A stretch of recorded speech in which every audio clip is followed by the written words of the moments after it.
என்னாச்சுப்பா? ஒன்றும் இல்லைம்மா, படி, நீ படி. என்னதான் நம்ம பிள்ளைங்க திறமசாலியா இருந்தாலும் இந்த தேவையில்லாத நுழைவுத் தேர்வு தான் நம்ம பிள்ளைங்களோட தலையெழுத்தை நிர்ணயிக்கும் நினைக்கும் போது வேதனையாகும், பயமாகவும் இருக்கு. மாணவர்களின் எதிர்காலத்தை கேள்விக்குறியாக்கும் இந்த பதட்டம் இனியும் நம்மை தொடர வேண்டுமா? இந்தியாவை காக்க ஸ்டாலின் அழைக்கிறேன். ஃபர்ஸ்ட் லைன் நேயர்களுக்கு வணக்கம். காங்கிரஸுடைய தேர்தல் அறிக்கை வெளியாகி இருக்கிறது.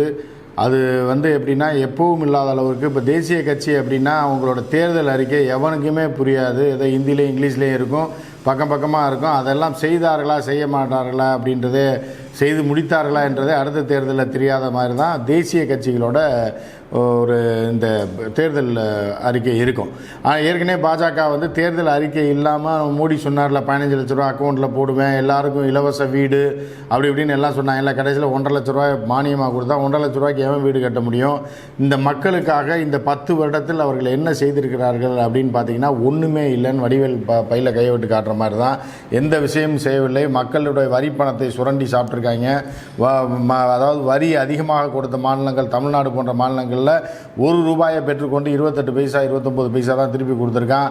அதே மாதிரி உத்தரப்பிரதேசில் 1 ரூபாயை வாங்கிட்டு வரியாக வாங்கிவிட்டு 2 ரூபாயை கொடுத்துருக்குறாங்க. அதாவது பீகாருக்கு 1 ரூபாய் 85 பைசாவை கொடுத்துருக்கிறார்கள். அதாவது அவன் ஒரு 100 கோடி அவன்கிட்ட வரி அந்த மாநிலத்தில் கிடைக்கக்கூடிய வரியை வாங்கிட்டு 180 கோடியும் 200 கோடியும் கொடுத்துருக்கான். நம்மகிட்ட உதாரணத்துக்கு தான் சொல்கிறேன், 100 கோடிக்கு நமக்கு கொடுத்தது வெறும் 27 கோடி தான். இதைத்தான் திமுக முக்கியமாக எடுத்து பிரச்சாரம் செய்து கொண்டிருக்கிறது. இந்த நிலையில் தான் காங்கிரஸோட தேர்தல் அறிக்கை வந்திருக்கு. அது என்னன்னு விலாவாரியாக பார்ப்போம். இந்த தேர்தல் அறிக்கை உண்மையிலேயே தமிழக மக்கள் மட்டும் இல்லாமல் இந்திய மக்களுக்கும் மாநில சுயாட்சிக்கும் ஒரு முக்கியத்துவம் கொடுப்பது போன்ற ஒரு தேர்தல் அறிக்கையை முதல் முறையாக காங்கிரஸ் வெளியிட்டிருக்கிறது. அது என்ன அப்படின்னு பார்த்தீங்கன்னா முதல் விஷயத்தை பார்ப்போம். நம்ம இந்த ஓசி கொடுக்கறது, 1 லட்சம் கொடுக்குறது, வீடு கட்டி தரேன், எல்லாமே ஃப்ராடு, டுபாக்கூர், எய்ம்ஸ் ஆஸ்பத்திரி கட்டுறேன், அவங்களுக்கு பாலம் போட்டு தரேன்றது எதையுமே இவர்கள் செய்யவில்லை. கடந்த 10 ஆண்டில் நம்ம பார்த்தோம். ஆனால் மக்கள் மனதில் நஞ்சை விதைத்து நம்ம கலாச்சாரத்தை மாற்றி விடுவதற்கான முயற்சியை அவர்கள் செய்து கொண்டிருக்கிறார்கள் என்பதை தெள்ள தெளிவாக நாம் சொல்லிக் கொண்டிருக்கிறோம்.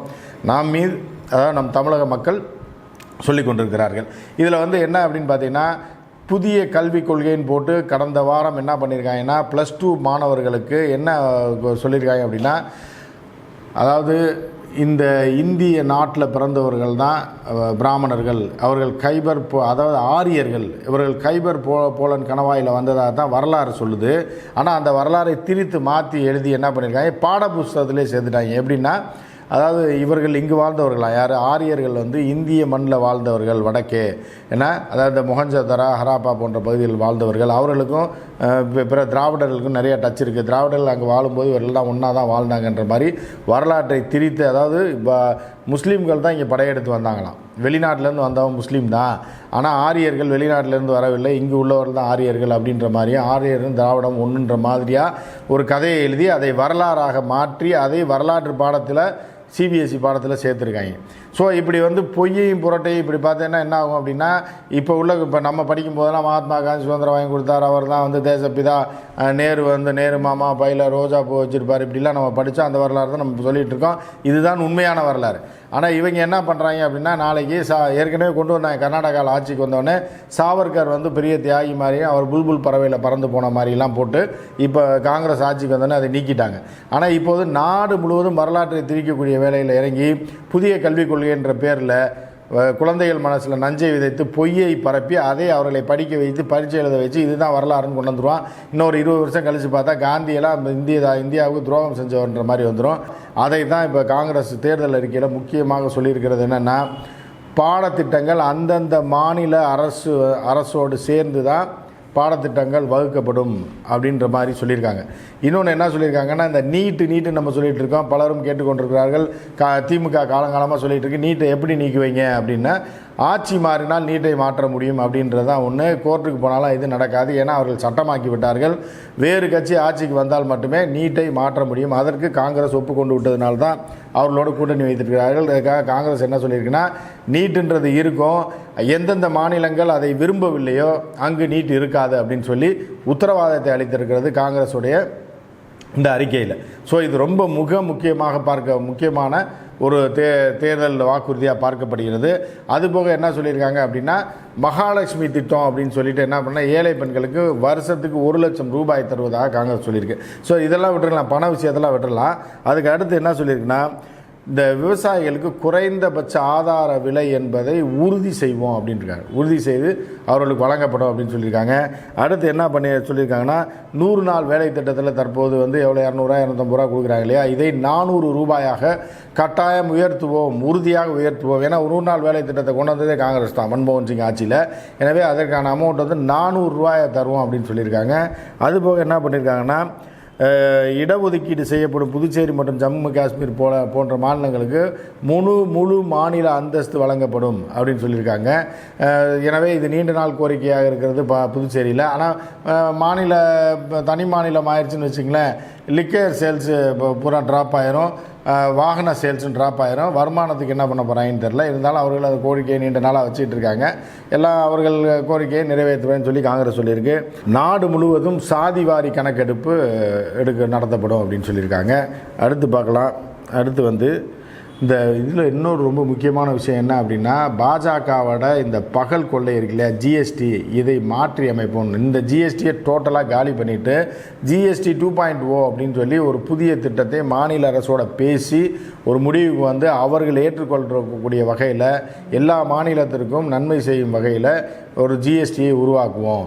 அது வந்து ஜிஎஸ்டி 2.0 பேர் வச்சு அதை செய்வோன்றாங்க. இது ரொம்ப முக்கியமான விஷயமாக பார்க்கப்படுகிறது. சரியா? அடுத்து வந்து ஏற்கனவே இங்கே வந்து எல்லாத்தையும் காலி பண்ணிட்டாங்கல்ல, ஏதாவது என்னென்னா மூத்த குடிமக்களுக்கு ரயிலில் சலுகைன்றதெல்லாம் காலி பண்ணிட்டாங்க, அதை மீண்டும் வழங்குவோம் அப்படின்னு சொல்லியிருக்காங்க. அதுக்கப்புறம் என்ன சொல்லியிருக்காங்க அப்படின்னு பார்த்தீங்கன்னா இந்த ஒரே நாடு ஒரே தேர்தல்னு ஒரு சீட்டிங் வேலையை ஒரு தீவிரமாக செய்து கொண்டிருக்கிறார்கள். அதை கொண்டு வந்துட்டாங்க, அமல்படுத்திட்டாங்கன்னா எல்லா ஆட்சியையும் கலைத்து விட்டு ஏதாவது டேப் பண்ணி நாடு முழுவதும் ஸ்டேட்லேயும் பாஜக தான் இருக்கும், சென்ட்ரல்லையும் தான் பாஜக தான் இருக்குன்ற மாதிரியான ஒரு செட்டப்புக்கு வராங்க அப்படின்னு சொல்லி குற்றச்சாட்டுகள் இருக்கு இல்லையா. அதை வந்து நிச்சயமாக ஒரே நாடு ஒரே தேர்தல் திட்டத்தை நாங்கள் வந்த உடனே தூக்கிடுவோம், அப்படி ஒன்று இந்தியாவில் நடக்காது அப்படின்னு சொல்லி காங்கிரஸ் சொல்லியிருக்கு. அதுக்கு அடுத்து என்ன பண்ணிங்கன்னா மாநிலத்தோட கலந்தாலோசித்த பிறகு தான் பொதுப்பட்டியல் உள்ள சிறு பிரிவுகளை மாநில பட்டியலுக்கு மாற்றி விடுவோம் அப்படின்னு சொல்லியிருக்காங்க. இதுவும் ரொம்ப முக்கியமான ஒரு பாயிண்டாக பார்க்கப்படுது. இந்த சந்தேகத்துக்குரிய தேர்தல் பத்திர ஊழல் இருக்கு இல்லையா அப்படின்னு சொல்லி வந்துட்டு இருக்கு இல்லையா, இதை வந்து முதல்ல எடுத்து தீவிரமாக விசாரணை நடத்துவோம். இந்த 10 ஆண்டுகளில் பாஜக ஊழல் தொடர்பாகவும் ஊழல் விசாரணையை தொடர்பாகவும் தீவிர விசாரணை நடத்துவோம் அப்படின்னு சொல்லி காங்கிரஸ் சொல்லியிருக்கு. இப்போ காங்கிரஸ் சொல்லியிருக்கிறதெல்லாம் பார்த்திங்கன்னா முதல்ல வந்து அதை செய்வோம் இதை செய்வோம் அப்படின்ற மாதிரி தான் தேசிய கட்சிகள் தேசிய அளவில் புருடாவிடும். ஆனால் இந்த முறை மாநிலங்களுக்கு மரியாதை கொடுத்து, மாநில அரசுகளுக்கு மரியாதை கொடுத்து, மாநிலங்களுடைய உணர்வுகளை புரிந்து கொண்டு, மாநிலங்கள் என்ன கேட்குதோ அந்த மாநில மக்களுக்கு என்ன பிரச்சனையோ அதை புரிந்து கொண்டு அதன்படி நாங்கள் செயல்படுவோம் அப்படின்னு சொல்லி காங்கிரஸ் சொல்லியிருக்கு முதல் முறையாக. இதற்கு அழுத்தம் கொடுத்தது முக்கியமாக திமுக அப்படின்னு பார்க்கலாம். ஏன்னா தேர்தல் அறிக்கையில் காங்கிரஸ் நீட்டே வந்து எந்த மாநிலங்கள் விரும்புதோ அந்த மாநிலம் மட்டும் வச்சுக்கலான்னு உடனடியாக சட்டம் நிறைவேற்றுவேன்னு இருக்காங்க. எனவே காங்கிரஸ் ஜெயித்தால் கட்டாயம் நீட்டு காலியாக போயிடும்.